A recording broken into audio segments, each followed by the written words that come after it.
उन्हीं दोनों में से एक भाई ने जो है हनुमान जी का भी आवाहन कर लिया था। वो एक लंबी चर्चा है, सत्य बात है, लेकिन इसी कलयुग की। तभी तो बोल रहा हूँ ना कि चैनल को सब्सक्राइब रखिएगा।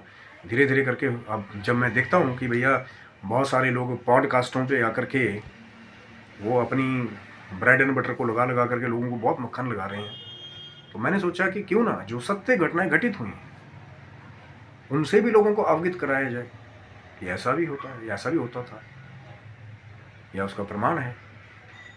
और वही है ना कि पर्सनली कोई कल को जाकर के उनको तंग ना करे, तो उनकी आइडेंटिटी को गुप्त रखा जाता है कि भैया ऐसा नहीं कि अब हाँ देख लिया उनके घर में ऐसा होता, जाके लोग लग जाए ज़मीन को खोदने।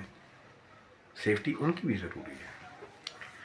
तो फिर जब दोनों भाइयों ने वो ढक्कन देखा, उसको हटाया, तो क्या देखा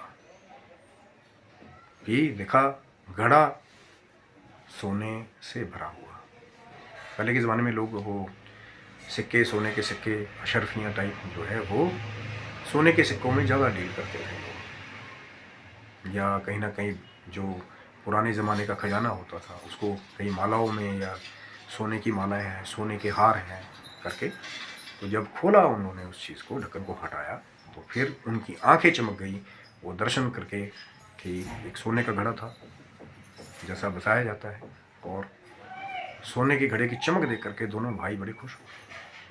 लेकिन जैसे ही उसको लेने के लिए थोड़ा सा और नीचे उतरने के, जैसे 20-25 फुट खोद दिया, थोड़ा सा और आसपास खोद दिया कि भैया नीचे उतर के निकालना भी तो है, तो कहते हैं वैसे ही उस घड़े में से एक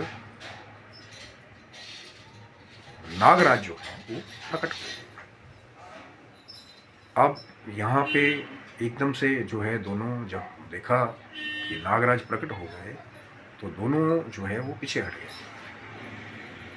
अब चाहे जो है वो ही जानते हैं, या वो भोलेनाथ माता रानी जानते हैं कि वो मायावी नाग था या क्या था, या असली के सर्प थे।